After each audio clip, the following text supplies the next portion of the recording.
So, welcome to another show. Today, again, is a discussion.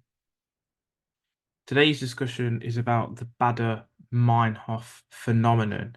Don't know whether or not you've heard of this, but it is also called the frequency or recency illusion. So, what exactly is it, and why is it important? Well, it's something that actually, when we become aware of something, when we are told about something, or when we are focusing on something, we are more likely to see it around us. We're more likely to notice it, and it becomes at the forefront of our mind. It's something that everyone's experienced, and I know for me, I've experienced this multiple times.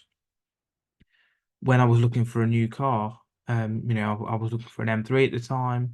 I've been looking for estates recently, and you start to see them everywhere.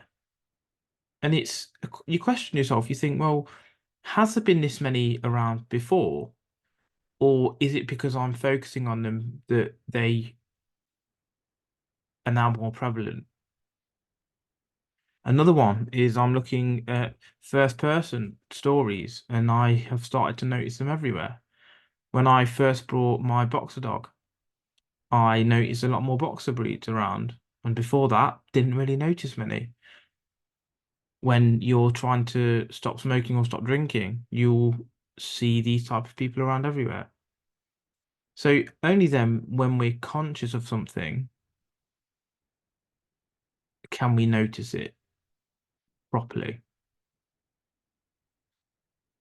The question then is it important to know as much as possible?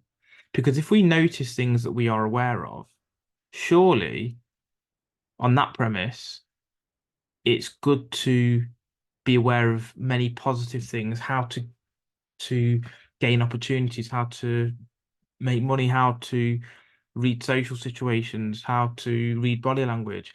Only when then we are aware of those things can we actually start seeing them in reality. And I think that's what I would take from this, um, because the brain only, or the mind, focuses on what's relevant or important to itself. And only when we've consumed something or learned something can we actually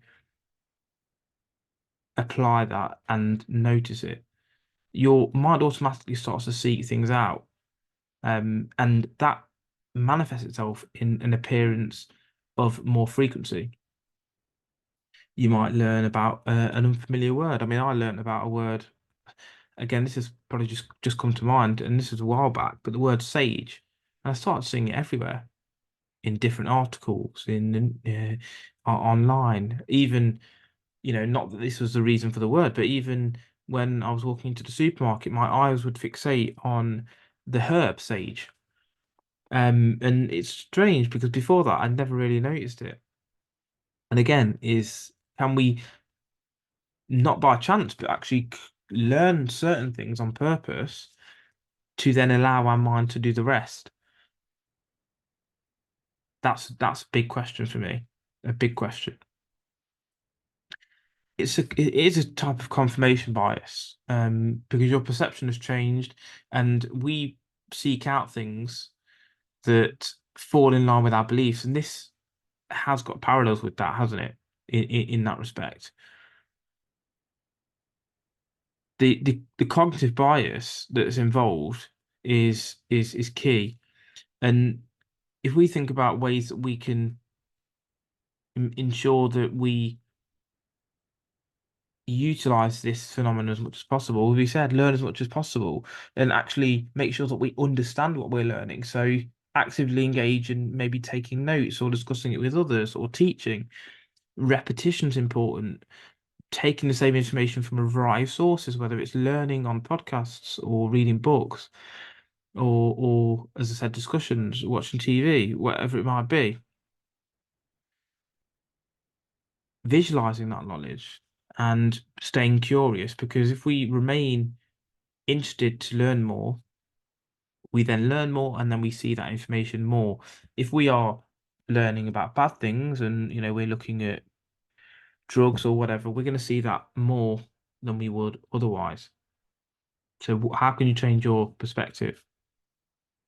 Marketers use this confirmation bias and the Baader-Meinhof phenomenon, so that you start seeing the products everywhere.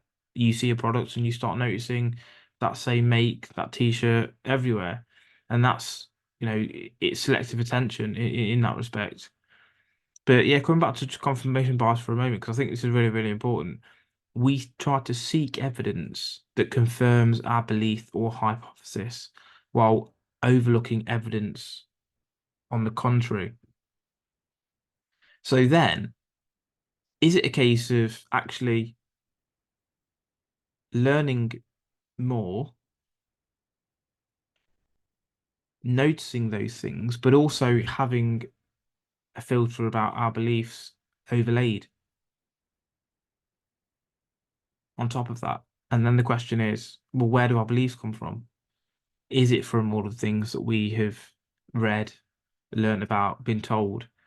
Because that's all it can be, surely. Our opinion can only be based on all of the things that we've consumed and how our mind makes up the answer, along with any biases that we have internally. So yeah, give that a think. I think the better mind of phenomenon is really, really important. How can you start to see opportunities and things around you in your immediate universe because you are aware of it and conscious of it? And I think this is why, mainstream media try to keep you blind to things so that you become sheep and you essentially don't see what's right in front of you because you lack awareness of it. So let's not fall into that category. Let's become aware. Let's learn about key ideas, phenomena such as this, and make sure that we are aware of what's in front of us.